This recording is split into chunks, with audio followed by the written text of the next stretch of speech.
So if you want to change the look of your film from this to this, well, stay tuned. If you want a very nice cinematic looking look in your film, then we're going to get into some color grading and flat picture styles to achieve this look.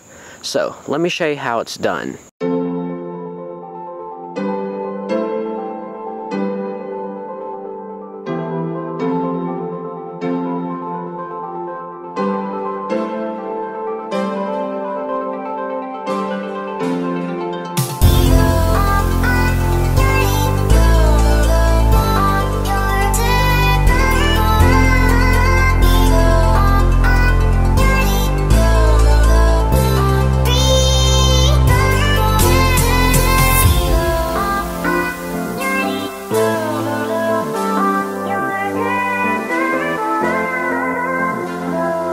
So what you're going to want to do is you're going to want to customize the picture style to be as flat as possible to get the most out of it in color correction. So I'm using a Nikon D3300, but if you have a Canon camera, there are other tutorials on YouTube to customize your picture style. So if you have a fellow Nikon camera or just another Nikon camera like I do, well, then this should work for you. So what you're going to want to do is you're going to want to go into the settings, go to picture style, go and click on neutral. And this should already give a flatter image than the standard, but we're going to click on the right arrow key so we can customize it. You're going to want to adjust the contrast, saturation, and hue all to the lowest setting, and this should give a much flatter image than the standard picture style. Okay, so now we're in the editor. Now we're going to do some color correction here. So I'm just going to drag in a clip that we could just color correct for demonstration, I would say. How about the clip of me and my really messed up hair? So I'm just going to mute it there. So let's start color correcting. I already did it on the other clip, but this is for demonstration purposes, and assuming that you haven't color corrected yet, well, this is how we're going to do it.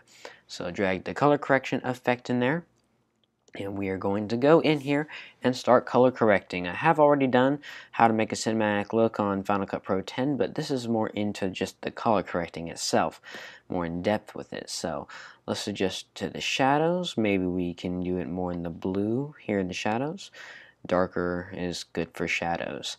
Midtones, usually for midtones I like to put it over here somewhere because it'll kind of match the skin tone, make a much better skin tone. And the highlights, also I'll put it over here. Well, that's way too blown out, or way too much saturation right there. So right there seems about good.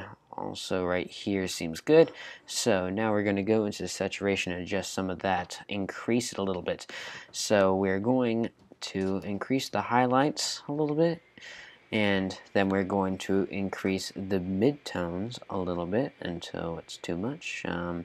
That seems about good. And the shadows, that's way too much, but that should be good. So now we got a much better image than we had before we did color correction, and as you can see, it looks much better. You can adjust this. Alright, that face is really weird. I'm just gonna move out of that one too. Alright, that looks better, sorry, but yes, right there seems around perfect. So as you can see, we can get so much more out of an image when we used a flat picture profile and we color correct it in post. It really gives an outstanding look.